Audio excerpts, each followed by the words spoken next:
दार उघड बये, दार उघड.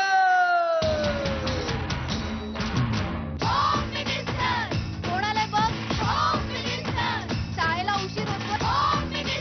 आज कामवाली बाई पण नाही आली. पदरावरती सरतारीचा मोर नाच राहावा, पदरावरती सरतारीचा मोर नाच राहावा. संसारातून वेळ काढून खेळ खेळूया नवा. मानतेकर पैठणी घेऊन आला. पहिली उघडताना जा. रोज वस्तूचं देणार.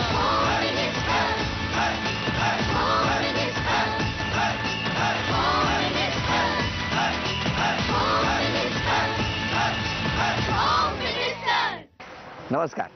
होम मिनिस्टरच्या आजच्या भागामध्ये मी आदेश बांदेकर आपणा सगळ्यांचं मनापासून स्वागत करतो. आपणा सर्वांना नवीन वर्षाच्या खूप खूप शुभेच्छा. नवीन वर्ष आणि नवीन वर्ष सुरू होत असताना आजचा भागही तसाच विशेष जो आपण साजरा करणार आहोत देवांगिनी cooperative housing society Vile Parle पूर्व या ठिकाणाहून. आज आपण सुनबाई आणि मिस्टरांशी गप्पा मारणार आहोत. सुनबाई आहेत नीता केळकर आणि मिस्टर आहेत अतुल केळकर. काय आहे वेगळेपण यांच्यात? काहीतरी वेगळेपण आहे. म्हणजे मला असं वाटतं की खूप सकारात्मक दृष्टिकोन ठेवून कसं जगायचं ना याचं छान उदाहरण म्हणजे केळकर कुटुंब. त्यांच्याकडे जाणार, त्यांना बोलतं तर करणार आणि त्याचबरोबर जाणून घेणार आहोत की त्यांच्या मनात नेमकं काय चाललंय, एकमेकांसमोर हे कसे व्यक्त होतात आणि कसा आपला आनंद ते नेहमी साजरा करतात. नवीन वर्ष आलेलं आहे. 2012 हे वर्ष सरलेलं आहे. मी तुम्हाला या निमित्ताने एवढंच सांगेन की गेल्या वर्षात जे झालं ना ते या वर्षात होऊ नये यासाठी आपण सगळे सज्ज राहूया. सुरुवात करूया आजच्या भागाला. भेटूया केळकर कुटुंबाला. जीवन गाणे गातच राहावे, जीवन गाणे, जीवन गाणे गातच राहावे, जीवन गाणे. माझ्यासाठी वर्ष जरी नवीन असलं जरी माझी जी साथीदार आहे माझी पत्नी नीता तिची साथ जशी आतापर्यंत मिळते आणि जे अतिशय सुखाने चालू आहे ईश्वरचरणी एवढीच प्रार्थना की हे असंच पुढे चालू राहणार. नवीन वर्ष सेलिब्रेट सगळेच करतात पण मी रोजच प्रत्येक दिवशी माझं नवीन वर्षाचं सेलिब्रेट चालू असतं कारण फक्त माझा नवरा जो आहे म्हणजे मिस्टर अतुल त्याच्यामुळे 5 वर्ष झाली लग्नाला पण अजूनही सगळं नवीन नवीन वाटतंय. जीवन गाणे गातच राहावे, जीवन गाणे, झाले गेले विसरून जावे, पुढे पुढे चालावे, जीवन गाणे गातच राहावे, जीवन गाणे. नमस्कार.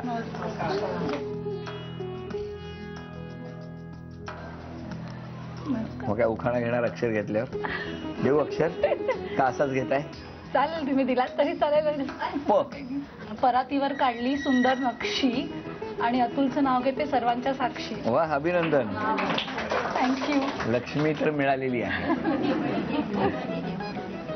नवीन वर्षाचं कॅलेंडर दिलेलं आहे म्हणजे ते सगळं भरू दे आणि सगळ्यांच्या घरी रोज जाऊ दे. द्या आता ओळख करून. हे माझं मिस्टर अतुल. नमस्कार अतुल. नमस्कार. ही आमची मुलगी अपूर्वा. अरे बाबा. गुड. हे सासरे. नमस्कार. दीर. नमस्कार. आणि त्याची म्हणजे होणारी जाऊ. जाऊ आत्ताच येऊ. ते माझे बाबा. बाबा नमस्कार. बाबांच्या बाजूला आई. नमस्कार. माझी बहीण. नमस्कार. आणि हे सगळे माझे आमचे परिवार. देवांगिनी सोसायटी परिवार. मग सगळ्यांना नवीन वर्षाच्या खूप खूप शुभेच्छा. आणि धन्यवाद. मला मिळाले म्हणजे तुम्हाला मिळाल्या. सुरुवात करूया गप्पांना. नमस्कार. नमस्कार. अतुल नमस्कार. नमस्कार. तुमचं बालपण कुठलं? Parel. College Aryanbhat high school junior college. Atul तुमचं बालपण कुठलं? पार्ल्यातलंच. शाळा कुठली? पार्ले टिळक विद्यालय. बरं मला सांगा तुम्ही एकमेकांना कुठे भेटलात? आमची ओळख शाळेतली. 1 जुलै 2003 मी शाळेमध्ये रुजू झालो आणि शाळेमध्ये म्हणजे तेव्हा प्रवेश घेतला? नाही, शाळेत शिक्षक म्हणून नोकरी करताना 1 तारखेला मी आणि 2 तारखेला. हे लवकर सांगितलं ते बरं केलं. मला वाटलं तुम्ही दोघांनी प्रौढ शिक्षण घेतलंय. नाही ना. मग तुम्ही दोघांनी शिक्षक म्हणून आम्ही Victoria memorial School for the Blind मध्ये रुजू झालो. मग काय झालं पुढे? आम्ही दोघं नवीन असल्यामुळे प्रथम मैत्री आमच्या दोघांचीच झाली, कारण दोघांच्या दृष्टीने सगळ्याच गोष्टी नवीन होत्या. कारण मुलांना एकत्रितपणे शिकवणं शाळेच्या सर्व सेटअपमध्ये, त्यामुळे नकळत प्रथम ओळख झाली. नंतर एकमेकांमध्ये गोष्टी शेअर व्हायला लागल्या, मदत एकमेकांना, कारण ज्या काही रिक्वायरमेंट्स असतात, आपल्याला एखादा लेसन सादर करायचा आहे किंवा एखादा प्रोजेक्ट करायचा आहे, एखादा कार्यक्रम आपल्याला सादर करायचा आहे, तर नकळत त्यामुळे दोघं एकमेकांच्या सहवासात होतो. त्यामुळे एकमेकांना जाणायला मिळालं, एकमेकांबद्दल किती वर्ष जाणत होता एकमेकांना? जवळपास 4 वर्ष. मग कोणी कोणाला प्रपोज केलं ते तरी सांगा आता. मी तिला पहिला प्रपोज केला. कसं काय? म्हटल्याप्रमाणे मैत्री होती आणि एकमेकांमध्ये आपल्याला बॉन्डिंग आहे जाणवत होतं, पण पहिलं कोणी असं वाटतं. दोघांची द्विधा मनस्थिती होती. बहुधा मी ती आधी ओळखली आणि म्हणून म्हटलं पहिली पहल आपण करूया. म्हणून मीच तिला विचारलं की तुला माझ्याबरोबर उर्वरित आयुष्य घालवायला आवडेल का? काय म्हणाले त्या? तेव्हा ती तेव्हा काहीच बोलली नाही, तिने मान खाली घातली. आणि नंतर मी म्हटलं की तुला काय, म्हणजे मी बोललो ते तुला काय वाईट वाटलं का? तर ती बोलली नाही, माझंही तुझ्याबरोबर हेच मत आहे, माझी काही हरकत नाही. मग घरी कोणाच्या कधी आधी कळलं किंवा असं की माहिती होतं? त्याने आधी घरी सांगितलं. मी घरी वडिलांना माहिती होतं काय की मी असा कधी बाहेर न जाणारा आणि दिवे लागल्यावर घरी येणारा मुलगा, बाबा आता येत नाहीये घरी, उशीर झाला तरी, म्हणजे बाबा काहीतरी आहे. मग त्यानंतर मला ते जाणवलं. मग त्यानंतर बाबांशी मी एक दिवशी बोललो, असं असं आहे, तुमची काही हरकत आहे का? तेव्हा ते म्हणाले तू जेव्हा निर्णय घेतलेला आहेस, तू सगळं विचार करूनच घेतलेला असशील, तर माझा पूर्ण पाठिंबा आहे. तुमच्या घरी काय रिॲक्शन होती? मी सगळ्यात पहिलं बाबांना सांगितलं. म्हटलं तुम्हाला अतुल माहिती आहे ना? ते म्हणाले हां. म्हटलं त्याने मला लग्नाचं विचारलंय असं म्हणाली. ते म्हणाले म्हटलं तुमचं काय आहे सांगा. ते म्हणाले नाही तुझं काय सांग, लग्न तुला करायचंय. म्हटलं नाही मी पूर्ण विचार केलेला आहे. म्हटलं ठीक आहे, मग तू विचार केलास तर मग आमचं पण हो आहे. अरे मला पटकन झालं सगळं. म्हणजे बरं, आयुष्यात एखादी गोष्ट अशी कधी घडली का की त्यानंतर तुम्ही ठरवलं की नाही आता इथून पुढे जिद्दीने आपण प्रूव्ह करायचं स्वतःला, असं कधी झालं तुमच्या बाबतीत? हो, असा एक किस्सा माझ्या जीवनात झाला. शाळेमध्ये असताना, प्राथमिक शाळेमध्ये होतो तेव्हा एक पहिले 4 वर्ष थोडंफार अभ्यासक्रम कमी असल्या कारणामुळे मी शिकण्याचा माझ्या परीने जितका प्रयत्न, शिक्षकांनी देखील मदत केली. पण तिथून जेव्हा 5वी मध्ये जेव्हा जायची वेळ आली. पण तेव्हा तुम्हाला धडे वगैरे वाचताना त्रास नाही व्हायचा? नाही, मला धडे तेव्हा मी वाचायचोच नाही. मी पहिल्यापासूनच ऐकून हा सगळा अभ्यासक्रम करायला सुरुवात केली होती. ज्या घरी माझी आई मला सर्व गोष्टी वाचून दाखवायच्या, कॅसेट्सवर रेकॉर्ड करून. आणि पार्ले टिळक मध्ये इतर सर्व विद्यार्थ्यांबरोबरच तुम्ही शिकत होता? तेव्हा एका शिक्षकांनी, जेव्हा आम्ही गेलो की आता आपल्याला पुढच्या इयत्तेत जायचं आहे, तर आता लेखनी किंवा काही दुसरं काही आपण करू शकतो का? तेव्हा त्या शिक्षकांनी सांगितलं की हा तुमचा अंध मुलगा आहे, हा पुढे जाऊन काय करू शकणार आहे? जास्तीत जास्त काय टेलिफोन बूथवर काम करेल, मेणबत्त्या बनवू शकेल, काय करू शकेल, तर तुम्ही. असं शिक्षक म्हणाले? असे शिक्षक म्हणाले, दुर्दैवाने शिक्षक म्हणाले. आणि की त्यापेक्षा तुम्ही याला शिकवण्याचा एवढा आटाबिटा करताय, तर त्यापेक्षा असं काही तुम्ही दुसऱ्या गोष्टी बघा. त्या दिवशी मला लहान आहे, मला तो दिवस नाही आठवत, पण का असं माहिती नाही की तेव्हा आई रडली असेल माझ्यासमोर, असं मला पुसटचं आठवतंय.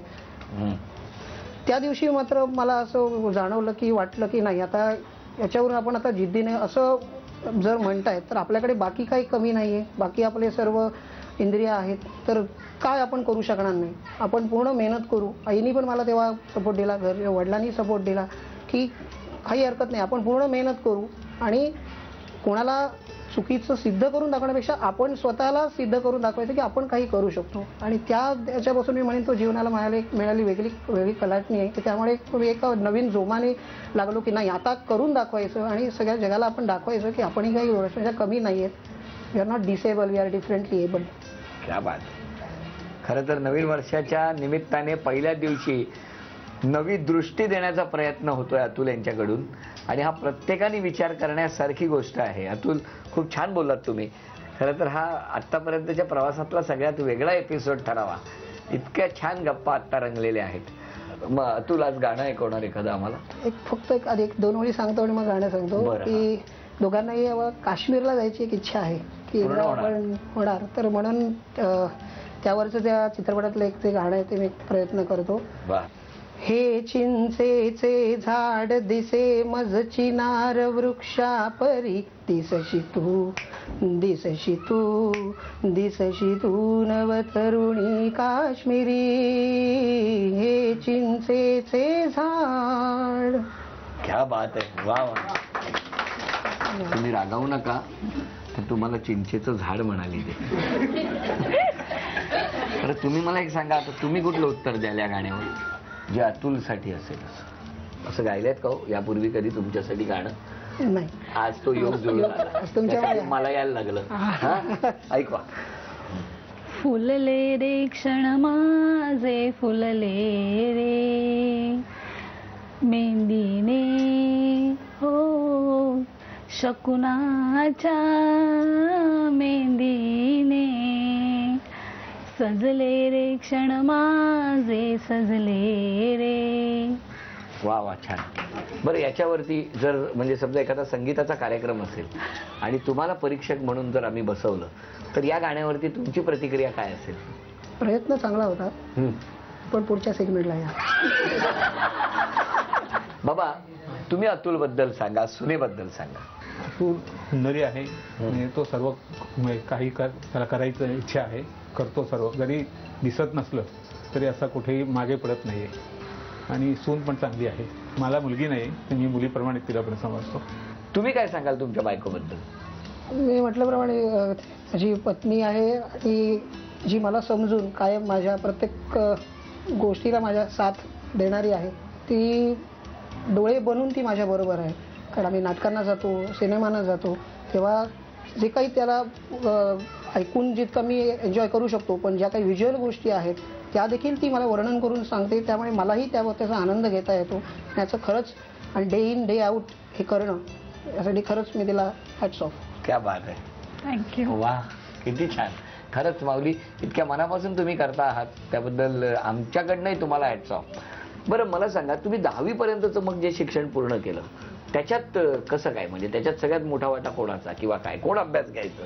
तेव्हा तर या नव्हत्या. नाही, बरोबर आहे. तेव्हा आईने 10वी पर्यंतचा अभ्यास घेण्याची जबाबदारी घेतली होती, पण अभ्यासक्रम वाढत होते, विषय वाढत होते. म्हणून तेव्हा मग की बाबा आता याला काहीतरी आता पूरक करायला हवं, परत वाचून दाखवण्याला पण मर्यादा आली. तेव्हा मग माझ्या आईला बाहेरून असं कळलं की देशमुख बाई म्हणून इथे आमच्या इथे राहतात, त्या सामान्य मुलांना शिकवतात, तर आपण त्यांच्याकडे जाऊन बघूया आणि त्यांना आपण विनंती करून बघूया की बाबा माझ्या मुलाला तुम्ही विनंती केली. मग देशमुखबाई आल्या. मग देशमुखबाई आल्या. त्यांनी काय स्थान आहे देशमुखबाईंचं तुमच्या एकंदरीत या आयुष्यामध्ये, प्रवासामध्ये? देशमुखबाईंचं माझ्या आयुष्यामध्ये मी म्हणेन त्या दुसऱ्या माझ्या आई आहेत, गुरु आहेत पहिल्या, आणि त्याबरोबर दुसऱ्या आई आहेत. कारण 5वी ते 15वी 10 वर्ष शिकलो, घडलो, अनुभव घेतले. एक माणूस म्हणून बनण्यामध्ये त्यांचा खूप मोठा वाटा आहे. मग अशा आईचं दर्शन पुन्हा घडलंच पाहिजे. म्हणजे बाई आणि आई असं एकत्र कॉम्बिनेशन असणारी ही माऊली. स्वागत करूया आपण देशमुखबाईंचं. बाई नमस्कार. नमस्कार. काय आहे, 2 वेगवेगळे प्रकार मला ऐकायला मिळाले, ज्याला आईच्या पलीकडचं एक नातंही गवसलं, एक बाई म्हणून तुम्हाला खूप मोठा मान आणि सन्मान त्यांनी दिला. खरं म्हटलं तर अतुल सारखा विद्यार्थी एका माझ्यासारख्या गुरुला मिळणं हे खरं माझं भाग्य आहे. अरे वा. कारण विद्यार्थी तसे अनेक आपल्या हाताखालून जातात, त्यांना शिकवतो, त्यांच्या समस्या सोडवतो, परंतु अतुल हा एक काहीतरी ऋणानुबंध माझा असावा असं मला वाटतं. कारण व्यवस्थित असलेले विद्यार्थी तर कितीतरी आपण शिकवतो, परंतु हे एक आव्हान आहे मला. तर ते आव्हान आपण स्वीकारायचं. आणि मी त्यांना क्षणात सांगितलं, काही हरकत नाही, उद्यापासून अतुलला माझ्याकडे पाठवा. अरे वा. म्हणजे एक आहे की खरोखर हा विद्यार्थी खूप वेगळा आहे. हे मला ते पहिल्या परीक्षा म्हणजे 1-2 महिन्याच्या अंतरामध्ये पण हा विद्यार्थी वेगळाच आहे, खरोखर वेगळा. हा ऋणानुबंध वेगळा आहे की आज म्हणजे असं आहे की माझ्या 2 मुलांच्या बरोबर हा माझा 3रा मुलगा आहे. किती छान. किती म्हणजे एकीकडे आई मानलं, एकीकडे आईने मुलगा मानलं, पण हा मुलगा खरंच वेगळा आहे. खरंच. कारण त्यांच्या प्रत्येक गोष्टीत वेगळेपण आहे. प्रपोज करताना सुद्धा त्याने रस्ता क्रॉस करताना हळूच हात पकडून विचारलं, ओके काय गोड लाजले, ओके नाही. अशा गप्पा सुरू राहणार. मी आता काही प्रश्न विचारतो. पहिला प्रश्न आहे तो तुमच्यासाठी. अतुल, तुम्ही कोणती गोष्ट बदलावी असं तुमच्या पत्नीला वाटतं? वेळेचं पालन करणे. काय बरोबर आहे. बर, पुढचा प्रश्न तुमच्यासाठी. तुम्ही पत्नीची कोणती इच्छा अजून पूर्ण केलेली नाही? तिला मार्लेश्वरच्या देवळामध्ये जायचंय अशी तिने इच्छा मला व्यक्त केली होती. तिथे एकदा जाऊन त्या शंकराचं दर्शन घ्यायचंय. ते पुढचा प्रश्न तुमच्यासाठीच परत. तुमच्या कोणत्या गुणावर तुमची पत्नी भाळली? कॉन्फिडन्सवर असेल. कॉन्फिडन्स. काय हो, कुठल्या गुणावर? आत्मविश्वास. आत्मविश्वास. चला, तीनही गुण बरोबर, म्हणजे बरोबर उत्तर आल्यामुळे मिळालेली आहेत. आणि पुढचा आता प्रश्न तुमच्यासाठी आहे. मिस्टरांना न आवडणारा विषय कोणता? बहुतेक कार्यक्रमाच्या संदर्भात असेल. थांबा एक मिनिट. काय हो, कुठला? असं काहीच नाही. असं काहीच नाही, कोणताच विषय नाही. बरं, यांची आवडती डिश कुठली हो? त्याला गुलाबजाम आवडतात. गुलाबजाम. काय आवडतो खरं सांगा? अतिप्रिय गुलाबजाम. आणि तिसरा प्रश्न, तुमच्या कोणत्या गुणाचा तुमच्या पतीला सार्थ अभिमान वाटतो? नाही. थांबा. काय हो? कायम जे माझ्याबरोबर कायम राहणं, याचा जो पूर्ण विचार करून तिने जो मला साथ देण्याचं ठरवलेलं आहे, त्याचा मला तिला अभिमान. कळलं? किती छान, किती विषय. नमस्कार. नमस्कार. आपण कोण? यांच्या अतुलच्या आत्या.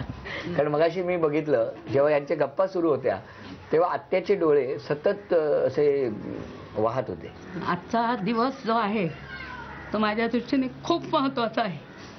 कारण त्याची आई नसताना सुद्धा त्याने, भावाने जे माझ्या त्याला प्रेम दिलेलं आहे आणि त्याचं एकंदर जे पालन पोषण केलंय, त्याला आमच्यासारखं सुद्धा काही कोणी करू शकणार नाही इतकं आहे. आणि आजचा हा दिवस त्याच्यासाठी खूप महत्वाचा आहे.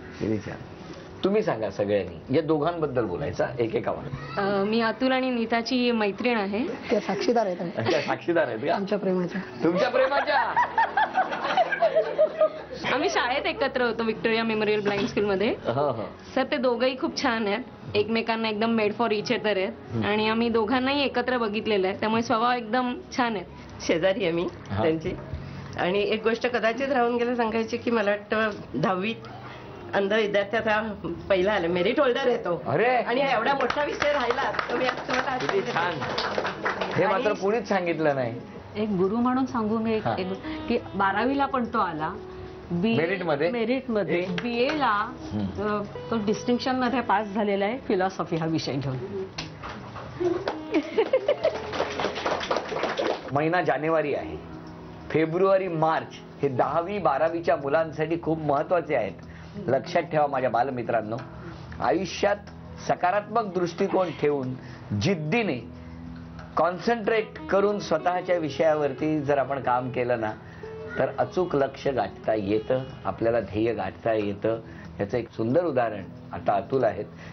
मी Victoria Memorial School for the Blind मध्ये प्रिन्सिपल आहे. अरे वा. अतुल आणि नीताला मी सिलेक्ट केलेलं आहे.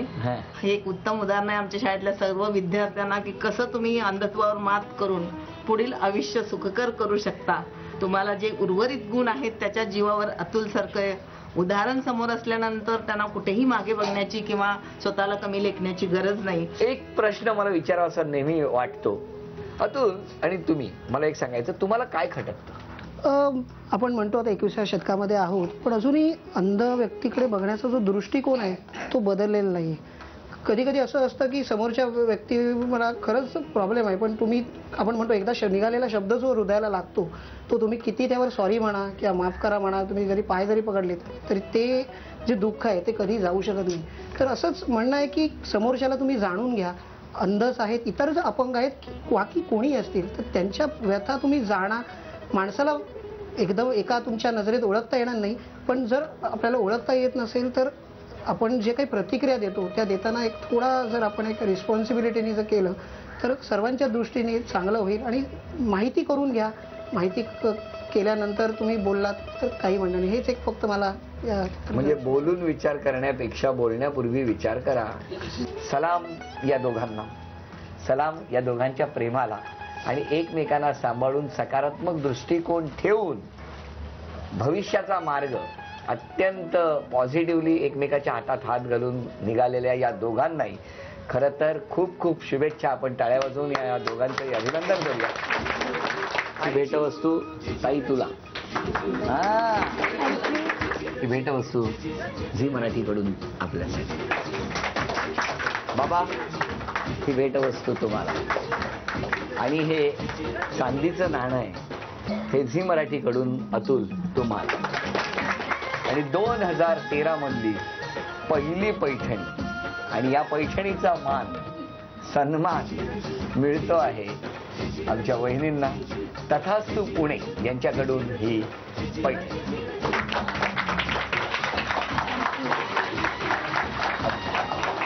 आपल्या सर्वांना नवीन वर्षाच्या शुभेच्छा.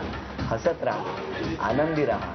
आजचा भाग इथेच संपवूया आणि पुन्हा भेटूया अशीच एक पैठणी घेऊन होम मिनिस्टरच्या पुढच्या भागात. नमस्कार.